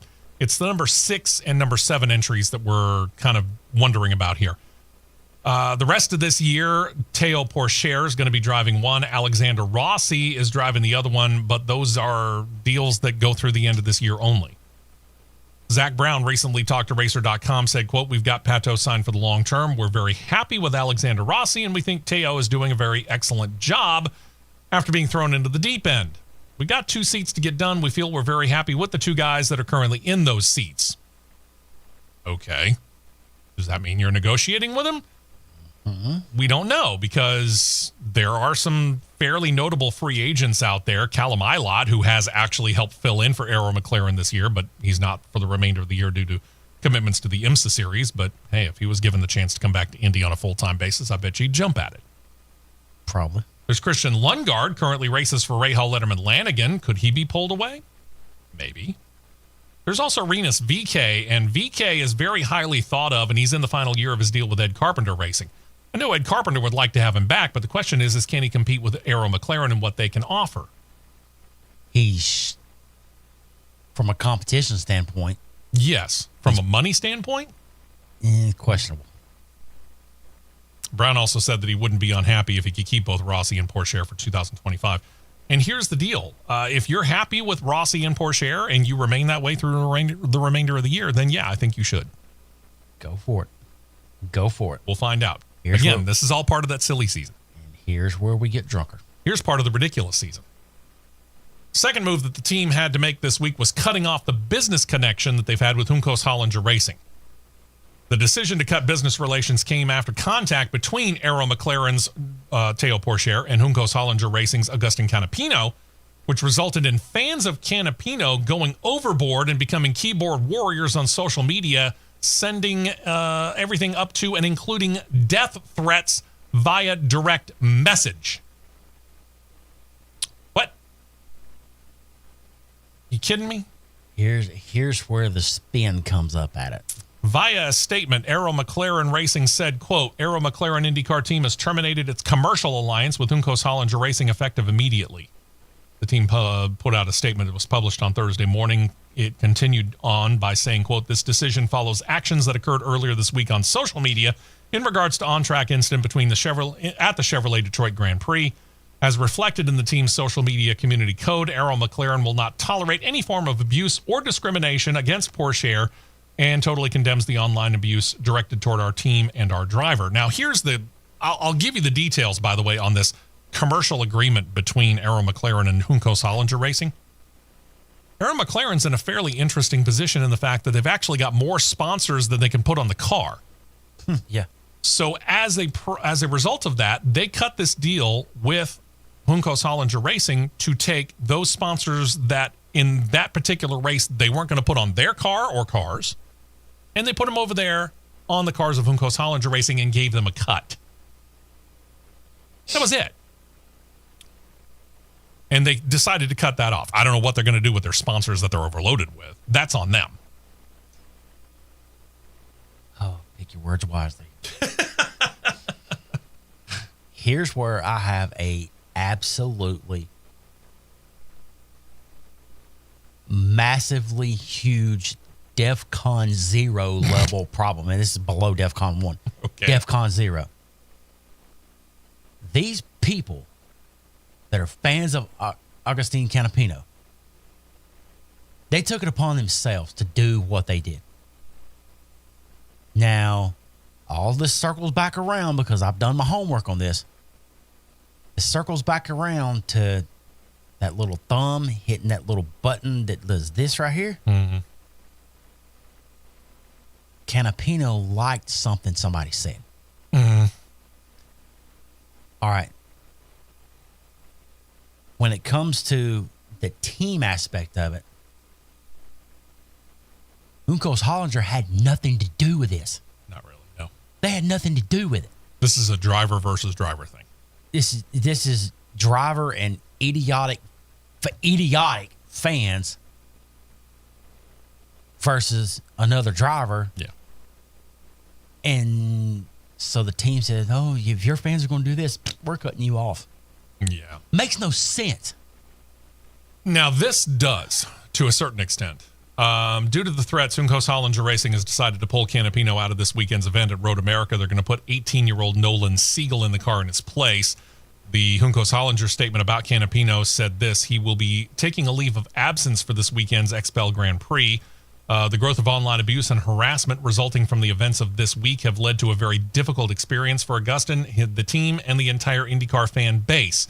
For the safety of Agustin and the rest of the competitors has to be considered first and foremost. Abuse, hatred, and harassment in any form is a detriment to this sport, and we must prioritize the mental and physical well-being of both our drivers and our competition. All right. I'm on the sideline. I'm going to throw the timeout flag right here. All right, go for it.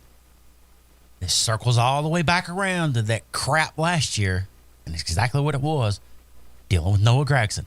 Same thing. Agreed. You've got these morons, idiots, whatever words you want to use to describe them, that sit there and all they do is they're scrolling. They're scrolling. Oh, look, he liked this. He liked that. Get a life. Yeah.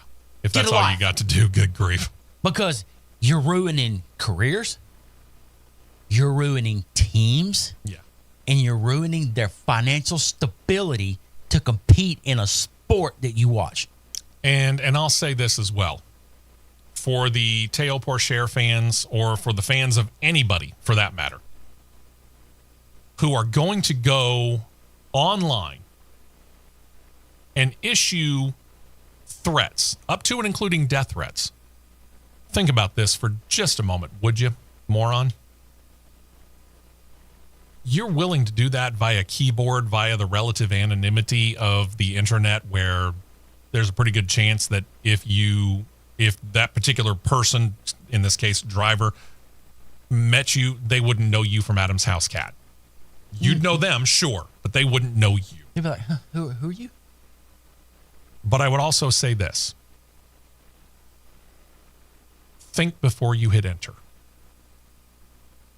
Because if you're not willing to meet said person and say those words to their face, why would you say it online?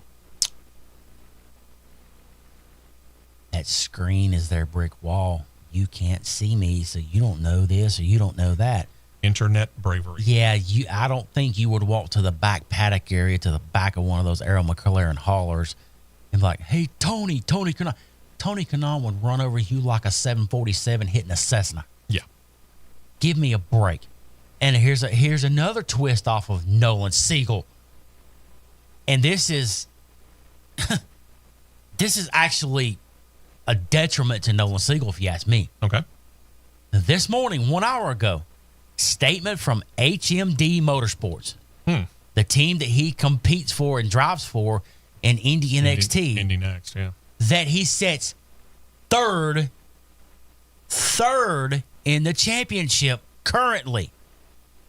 Quote, after being offered a chance to compete in the NTT IndyCar Series this weekend at Road America, Nolan Siegel will no longer participate in this weekend's Indy NXT Firestone event.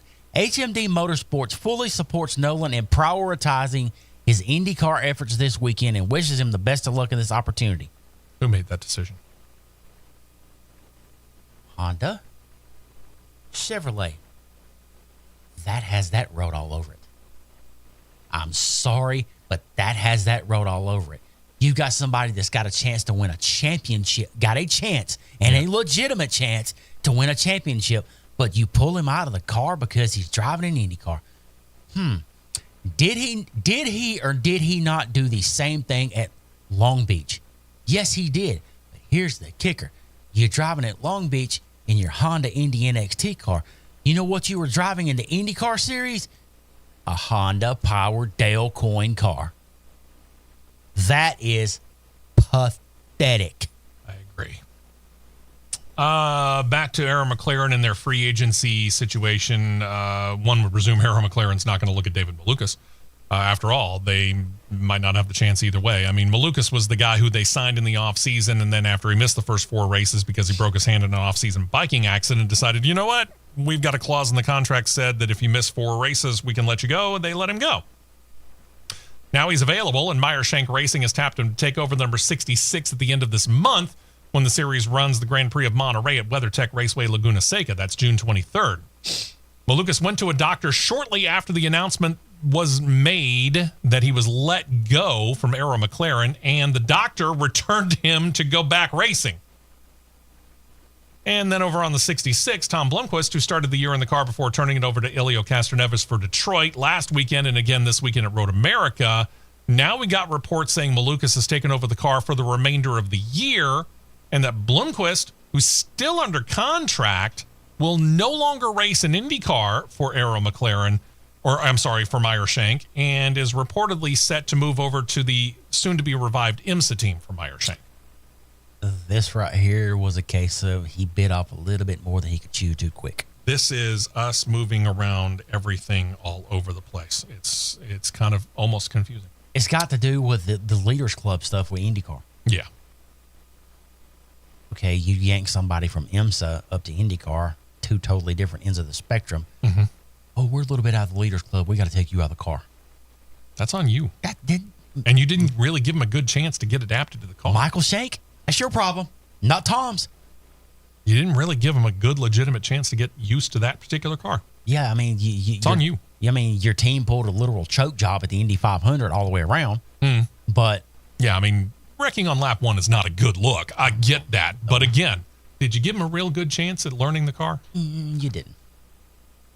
And unfortunately, we will end this segment with some sad news out of the racing world. And I put this in IndyCar because of his success in IndyCar, but he's probably even better known for another kind of racing. And we're talking about the passing of Parnelli Jones. Parnelli won the Indy 500 back in 1963. May or may not have realized that. He was born Rufus Parnell Jones in Texarkana, Texas. His family, though, due to the Depression, moved from there to Torrance, California when he was young. He got a reputation in and around that area for his driving abilities, so he took on the name Parnelli in order to be able to try and throw locals off the scent of knowing his true identity so they could race, while technically he was too young to be able to do it. Through the 1950s, he raced several forms of motorsport. He got 15 wins in the old NASCAR Pacific Coast Late Model Series, but he also began working his way into open-wheel racing, where he claimed his first major title when he won the 1960 Midwest Region Sprint Car title. That caught the attention of noted IndyCar owner J.C. Agajanian, who started to sponsor him and got him into the 1961 Indy 500. He was named that race's Rookie of the Year after leading early in the race and running up front, really up until a rock kicked up by another car hit him in the face. Let me repeat that. A rock got kicked up by another car and hit him in the face. Remember, we're not talking about full face helmets at that time. He still finished the race in 12th, despite blurred vision from the blood that was pouring down into his eyes. Yikes. The next year, he became the first driver to qualify for the Indy 500 with a speed above 150 miles per hour. He placed 7th that year. In 1963, he returned again. He was dominant again, claimed the pole in the first of the rear-engine racers, and got the win. And that, of course, would change the look of the racers in the series forever. He'd go on to win the 1964 USAC stock car title, but returned to IndyCar again in 1965, almost winning another Indy 500 in the process, a race he'd run 2 more times. But also in 1967, he had begun his relationship with Ford that brought him to Trans Am racing. Started running for Bud Moore in a Mercury Cougar in Trans Am. He'd also go off-road racing, by the way. By the time he retired, Parnelli Jones had 6 IndyCar wins and 12 poles, 4 NASCAR wins and 34 starts, 25 wins in midgets, 25 sprint car wins, and 7 wins in the Trans Am Series, and claimed the 1970 title in Trans Am as well. Into the 1970s, early 1970s, he turned car owner. Won back-to-back Indy 500s, 1970 and 71 with Al Unser.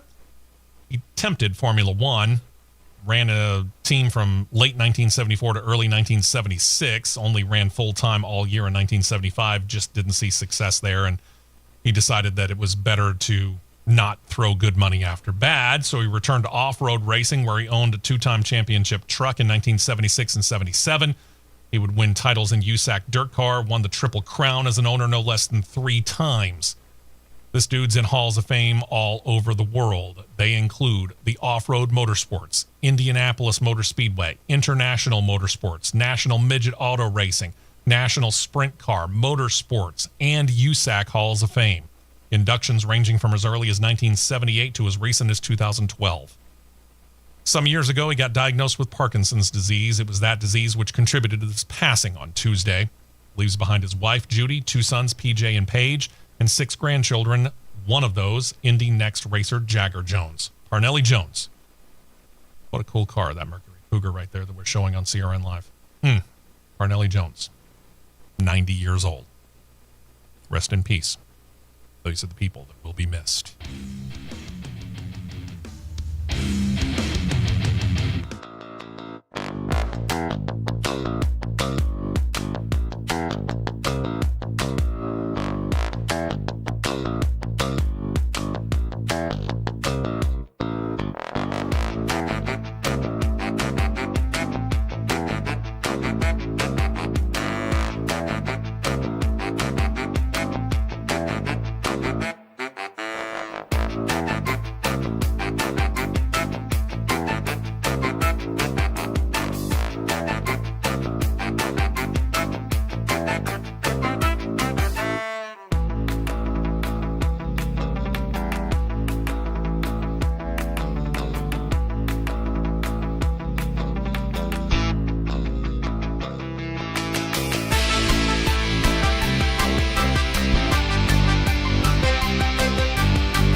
We're back to the Championship Racing Network. We're into the final segment of the show already. How'd that happen? Hey, welcome into the show. Back into it anyway. Steve West, Matt Nicholson. Producer John, not with us this week, and I think he's got next weekend off too because of other priorities, money. So we'll plug along. Don't worry about it. We'll still be here. Another domino has begun to tip over in silly season as Alpine driver Esteban Ocon announced he'll be leaving that French team at the end of the year.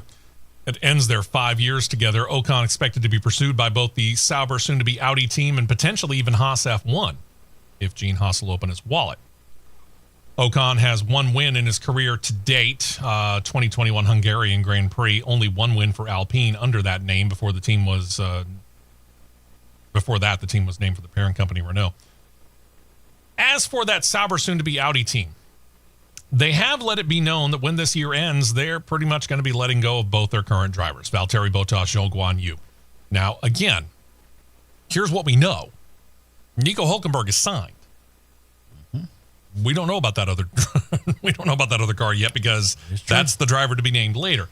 It is true. So who might it be? Well, apparently, according to Sauber officials don't expect to know anytime too soon. They insist they, quote, have the time to go over their, quote unquote, very best options. Okay. Don't have much. Sauber team representative Alumni Bravi recently said that there's going to be a good bit of movement between 2024 and 2025. And much like Carlos Sainz, who was waiting to see what Red Bull was going to be doing before the beginning to weigh his own options more carefully, Sauber said they're going to kind of wait to see what some of the other teams do. Now, here's the thing. The better the driver, the quicker they're going to get snapped up. True. I wouldn't go sitting on your hands for too long. Nope. Just saying. Wouldn't. How many times have we already talked about starting online rumors? Twice already this show. Hey, let's go for the hat trick, shall we? Yeah, let's go for it. Witness our talking earlier about the 2025 Cup Series proposed schedule. Tony Stewart selling Eldora. Now, witness example number 3. And this comes straight from Spanish media. You know, people who should actually know better by going and checking sources. But instead, they got it in their head, and therefore they reported that their native F1 driver, Carlos Sainz, with Red Bull now out of the picture, has indeed made up his mind since Ferrari has let him go, and he's already signed a deal for 2025. Really? Well, in that news, it'd be big news if it were true. Yeah. When he arrived at this weekend's Canadian Grand Prix, of course, he was asked about those reports. Spanish media. Did you think somebody wasn't going to follow up on it? Hello, McFly. When he was asked about it, Carlos smiled a knowing smile and said, quote, the only thing I can tell you is that there's nothing locked in. I've seen reports in the media. I don't know if it's in Spain, of people saying that I've signed, but when you look at those things, it makes me laugh. I remember seeing reports 3 months ago that I'd signed for Mercedes, reports that I'd signed for Red Bull. Now, obviously, those places are not going to happen. So it's just funny that people say I've signed for Williams. Makes me laugh knowing that sometimes this goes a bit unpunished in a way for some media reports. I can just tell you that it obviously concerns me that people can get away with this kind of stuff without consequences or anything like that, except to ruin your reputation. Because at this point in time, if I knew who started this whole thing, I wouldn't trust a darn thing you said or posted. Can we say that any louder for the people on the back row of the deadline room? Say it louder. Mm-hmm. And thank you for saying it for me, Tony Stewart and Carlos Sainz. I couldn't have said it any better myself. Nope. So let's go back to talking about Aero. Well, I'm sorry. No. I want to say Aero McLaren. It's just in the case of Formula One, the Aero was dropped and it's just McLaren. Zach Brown's been busy traveling between Europe and Formula One. Went to the U.S. for IndyCar racing in Indy 500 and, of course, for the new F1 tradition for his team, where he'd been in Miami, for example, and been over in Europe there as well. But you remember when Lando Norris won the Miami Grand Prix just a few weeks ago? Apparently, it's the new Zach Brown tradition to get a tattoo when one of his drivers wins in Formula One. It started back when Daniel Ricciardo claimed the 2021 Italian Grand Prix. This time, the tattoo was on his upper right arm, and it is shaped somewhat like the Miami course in the parking lot of Hard Rock Stadium. It's on his upper arm. I thought this was a guy who did not like tattoos. Apparently, he's warming up to the idea. I guess so. I don't know whether this is a good or a bad thing. This might be a good thing. Maybe. We'll see. But Liberty Media has decided to take a page from the National Football League in one respect. And unfortunately for them, it doesn't include expansion. But it does, however, affect the upcoming negotiations regarding their Concord agreement between the commercial rights holders, Liberty Media, and the teams that are currently competing in the series. The next Concord agreement is set to run from 2026 through 2030. I don't know why it's only 4 years. And negotiations between Liberty Media and the teams is set to begin in earnest. It's an agreement that dates all the way back to 1981 for those of you that are fairly new to Formula One stuff. It was introduced by former F1 boss Bernie Ecclestone, but Ecclestone ruled with an iron hand, an iron fist, many would say, and he would often try to kind of pit the teams against each other to get the best deal. Liberty officials who took over the commercial rights from Ecclestone in 2017 say that they want to see the teams try to come together and work out a deal that has the interest of the series as the centerpiece as opposed to the interest of themselves. Again, could be a good thing? I don't know. It seems to have worked out well long-term for the National Football League. Liberty CEO Greg Maffei said this, quote, "The prior regime," talking about Ecclestone, "really did put a lot of time into having the teams compete against each other. In many cases, they enjoyed just getting an edge on each other rather than thinking about how to grow the sport. We've tried to take really a page out of, I'd say in some ways, the NFL in the United States. To compete hard on Sunday, but on Monday, it's league first. We really want to grow the sport together. The teams have embraced that and profited from that because they've not only seen the growth in F1 revenues and their share of the profits in their own sponsorship, but we've also seen growth in the value of teams." But Maffei said that he didn't think it's going to be a smooth negotiation overall, said, quote, "There surely are issues that we are going to fight over." What a surprise. They would like to make more money. I don't begrudge them that, but I suspect some of that they wish might come out of our pocket. But in general, they appreciate that we've tried to take the long view, and we'll try to take the view that we should all profit together. Sounds good on the surface, but I want to specifically go back and look at this. They appreciate we've tried to take the long view. Are you? Nope. Just heard the report this morning, for example, that here in the United States, the National Basketball Association is ready to, once the collective bargaining agreement with the players has been finalized, start talking expansion again. There are 30 teams right now. They'd like to get a team back in Seattle, and I don't know where the 32nd team would end up. Nashville, maybe. I don't know. Doesn't matter. What does expansion do for you? Spread you out. Yep, spread you out. Spread you out, brings more fans in. More fans brings more money, right? Yeah. What did the FIA open up last year at about this time? And they were going through that process of trying to figure out which of the teams were actually going to be approved in the application process for trying to get into Formula One. Pretty sure it's expansion. What is it the Formula One management has been so totally against because they don't think it's going to add any value? Expansion. Yep. Just going to leave that there. Idiots. I'm sorry, did I say that out loud? Yeah, you did. We have noted how Formula One racers have grown over the years to the point where we are in some pretty close quarters courses like Monaco. It's become almost impossible to pass. So for 2026, when we get the new engine regulations that come into effect, you get new look, smaller size racers coming in as well.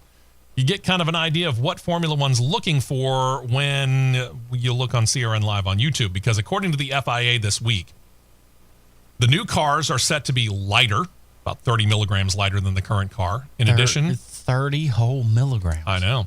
In addition, the cars will be about 200 millimeters going to be dropped from the overall length of the car from front to back, and from side to side going to be 100 millimeters thinner, so to speak, or less wide than the current rides. You can, again, kind of get an idea of what we're talking about if you're looking on CRN Live on YouTube. If you can't do that right now, do it later.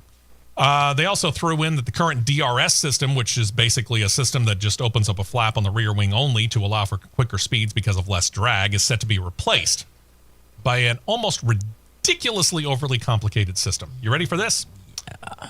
This new system is going to be called the electric boost system. That's not the technical term. It's kind of similar, actually, to a push-to-pass system that's being utilized by IndyCar, with F1 calling it manual override. The new system will draw heavily on the battery portion of the hybrid system, which in and of itself will actually offer 3 times the power output of the current system.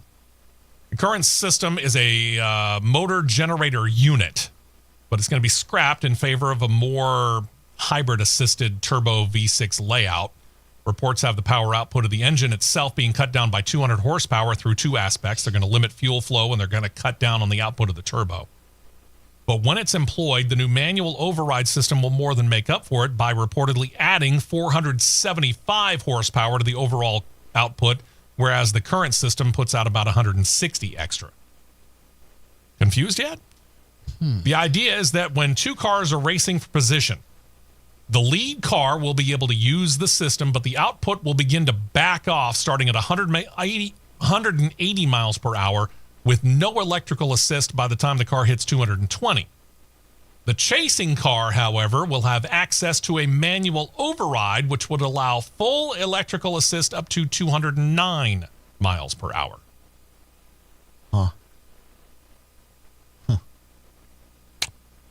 So you get an extra 475 horsepower all the way up to 209 miles per hour, huh? Okay. What was wrong with the current system where you just opened up a flap on the rear wing and made it simple? Don't know.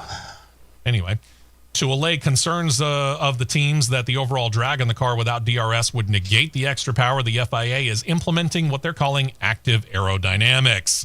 The intent is to allow the teams to get speed out of the racers while at the same time keeping some downforce for the corners. As such, there's another new system coming in that works in connection with the throttle, which can open and close the rear wing flap. It'll be called Z mode when it's closed, and when it's open, it'll be called X mode.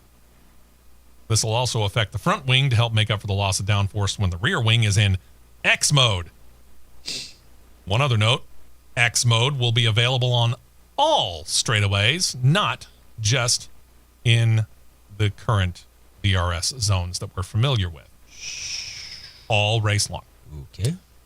Despite laying out the new regulations, the FIA said that no team could begin working on the 2026 cars until January 1st, 2025. Trying to keep anyone from getting a head start.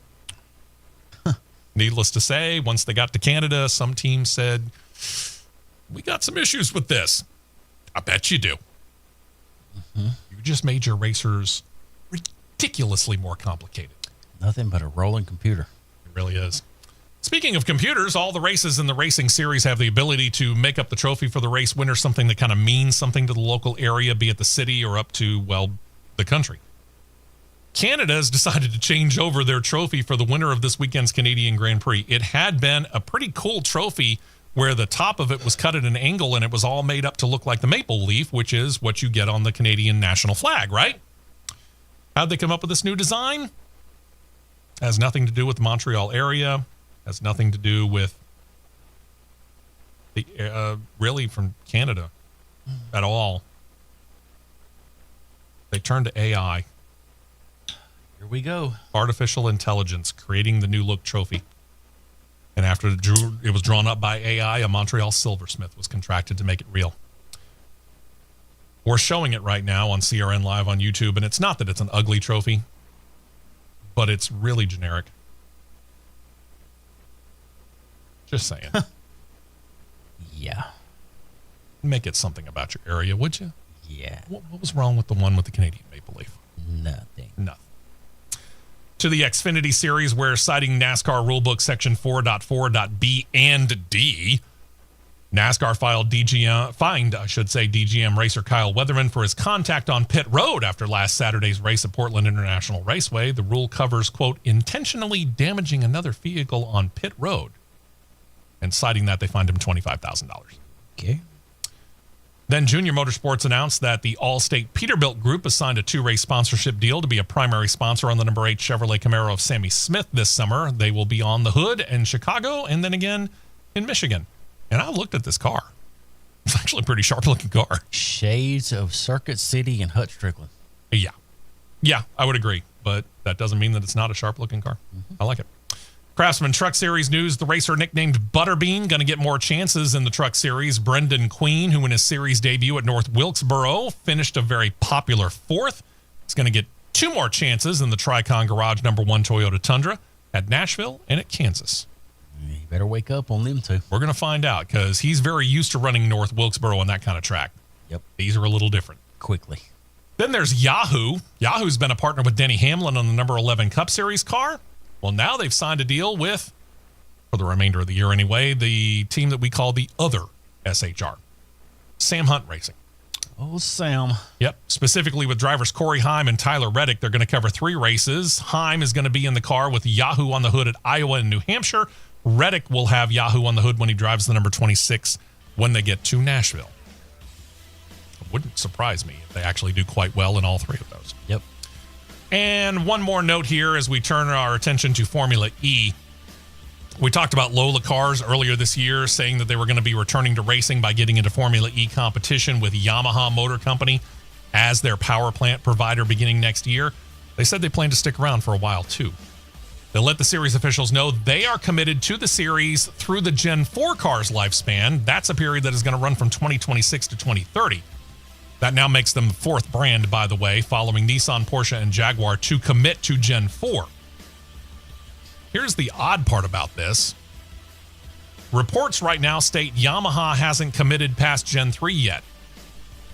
One would think it was a little odd for them to lay out the money to compete in Formula E for 1 year and then get out, but I'm not the person in charge of Yamaha, so we'll see. Time will tell, and in the meantime, we'll let you know that we appreciate you checking us out. We ask that you please subscribe, always, if you haven't already, and if you have, thank you, and tell your friends on CRN Live on YouTube. We also want to remind you that on Wednesday afternoon, we'll get in there a little after 2 o'clock, and we'll get the recording in for Crossed Flags, our weekly midweek podcast, and that should be up 4:30 or so. And we'll make it sure that we get it shared over to CRN Live on YouTube as quickly as we can. Hope you check it out there as well. Until next week, enjoy the racing this weekend. I'm sure there's going to be a whole lot happen. Because, hey, isn't there always nowadays? Mm-hmm. We'll talk to you Wednesday and next Saturday. Until then, see ya. This has been a presentation of the Championship Racing Network.